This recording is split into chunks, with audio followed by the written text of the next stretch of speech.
Oscar Piastri didn't crash because of a mistake. New telemetry proves it. What happened in Brazil was caused by something far more dangerous, aquaplaning on a curb that should have never been in play.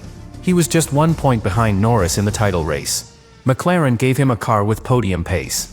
He started strong in the sprint, applying pressure, and then, in turn 3, it was all over in a second. The crash wasn't just dramatic. It was physics turning against him. Now, Norris leads by 9 points. Piastri has no more buffer. No more margin. 4 races remain, and one of the most brilliant young drivers in F1 finds himself in a fight for redemption.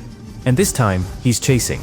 In this video, we break down exactly what went wrong in Brazil, what the data actually shows about Piastri's crash, and how this moment could reshape the final stretch of the 2025 World Championship. Oscar Piastri did not make a mistake. That's the first thing the data proves. His approach to turn 3 in the sprint was consistent with his previous laps. The braking point was identical, the steering angle was stable, and the throttle modulation was smooth. From a driver execution standpoint, it was textbook. What failed him wasn't judgment, it was track condition. A single wet patch, barely visible from the cockpit, was enough to compromise the entire corner. Telemetry showed an abrupt and total loss of grip at the precise moment his left front tire touched the outer curb. That curb, normally part of the racing line, had not dried fully from the morning rain. It retained a shallow but dangerous layer of moisture, just enough to trigger aquaplaning. And in these modern ground effect cars, when you lose front-end grip at that speed, the aero balance collapses almost instantly. There's no feedback, no warning, no chance to recover. The result was a car that rotated at full speed with no traction, sliding across the tarmac, spinning in a straight line. The snap wasn't violent because of overdriving. It was violent because the rear axle became unloaded while the front was already floating. In essence, the MCL39 became a passenger. And once it stepped out, the crash was inevitable. The rear hit first. The suspension shattered. The diffuser was destroyed. Race over. This wasn't an isolated incident either. Just seconds later, both Nico Hülkenberg and Franco Colapinto lost control in the exact same section of track. That confirmed what McLaren's engineers feared: the corner was actively dangerous. Yet Piastri was the one who paid the highest price. He had more to lose than anyone. And he lost everything in under 2 seconds. The psychological blow was enormous. Heading into Brazil, Oscar was riding a wave of form. After a tough middle of the season, he had rebuilt his momentum with key performances in Singapore and Mexico. He had the upper hand in qualifying. He was leading Norris in race pace. And with only 4 rounds remaining, every point mattered. Then came Brazil, a freak crash, no fault of his own, and a title challenge thrown into uncertainty. Modern Formula One cars live on a knife edge, and in Brazil, Oscar Piastri fell right off it. The McLaren MCL39 is a weapon when conditions are dry and predictable. Its low rake setup maximizes ground effect efficiency. The ride height is aggressively tuned to generate peak downforce from the floor, but that setup also brings one major vulnerability. It leaves the car unforgiving on curbs, especially damp ones. In Oscar's case, this meant that when he touched the painted curb at turn 3, the ride height dipped just enough to unload the front axle. That's when aquaplaning took over. The tire didn't push through the water, it floated. And once it floated, the front end no longer responded. The air under the car, usually compressed and glued to the track, became turbulent. That aerodynamic stall was instant. With no grip on the front and the rear still loaded, the car snapped like a spring under tension. McLaren knew this was a risk. The team had considered softening the suspension slightly in case of residual moisture, but the cost would have been a loss in high-speed rotation, especially in Sector 2. Piastri's feedback from earlier sessions was clear. He wanted stability, but not at the cost of cornering bite. He got the rotation. He got the bite. But he also got exposed by a surface that changed from lap to lap. It's a brutal trade-off. Engineers and drivers make hundreds of micro-decisions before a race. Most pay off. Some don't. In this case, the setup was perfect for dry air and hot tarmac. But Formula One isn't run in theory. It's fought in shifting wind, invisible water, and half-wet curbs that don't show up on radar. Piastri drove to the plan. He didn't deviate. The car, not the driver, reached the edge. And the numbers confirm that. In his previous lap, Piastri ran the exact same line dry. On lap 7, that curb held just enough moisture to change everything. No engineer can account for that. No driver can see it. But this is how titles are lost. Not in the gravel. In the details. Brazil didn't just change a race, it changed the trajectory of a championship. Heading into Sao Paulo, Oscar Piastri was within striking distance of Lando Norris. Just 1 point separated them. Equal machinery, similar form, and two drivers pushing each other to the absolute limit.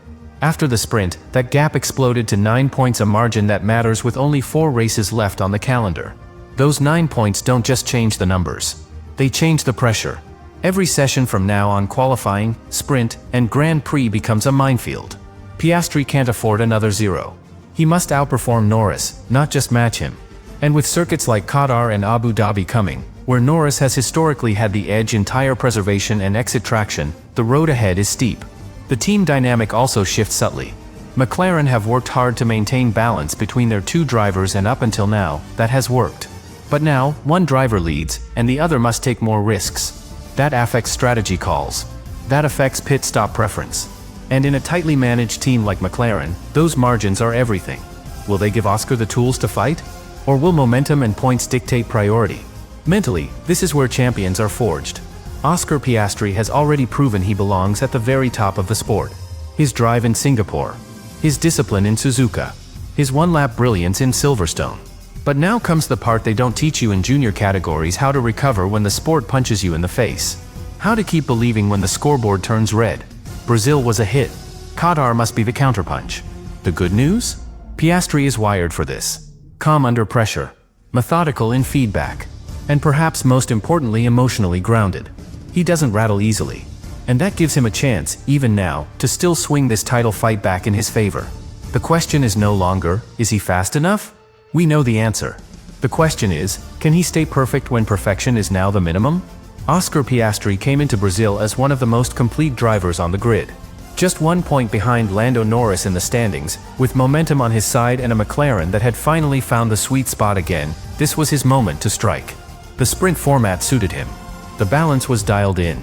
He wasn't just fighting for a podium, he was targeting the championship lead. But in Formula One, fate often hides in the smallest details. And at Interlagos, fate was waiting at turn 3. In the middle of lap 7, Piastri's McLaren hit a curb, the same curb he had used all weekend, but this time, it bit back. A light layer of water from the morning storm hadn't fully dried.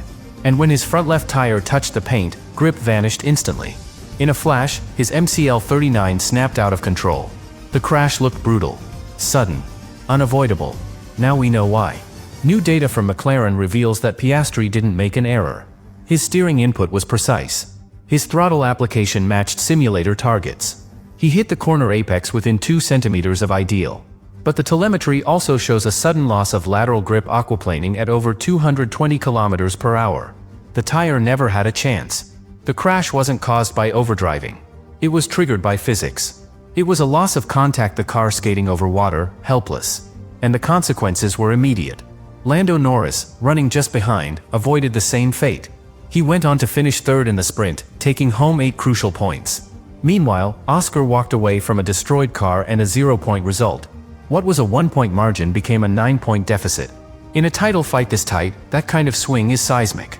Especially when it's not earned on racecraft but handed out by circumstances beyond control. What cuts deeper is what could have been. Piastri's pace before the crash was exceptional. He was gaining in Sector 1, managing tire wear beautifully, and his confidence was visible on every lap. If that curb had been dry or even slightly less wet, the outcome could have been completely different. Instead, a top 3 finish became a DNF, and the psychological toll of losing ground so abruptly now becomes part of the story heading into Qatar. This is the harsh reality of modern F1. It's not just about bravery or precision, it's about understanding ever-changing track conditions, even within a single lap. For Oscar Piastri, Brazil was supposed to be a breakthrough. Instead, it became a lesson in how cruel and unpredictable this sport can be. But the fight isn't over. And if we've learned anything from Piastri this season, it's this: he never backs down.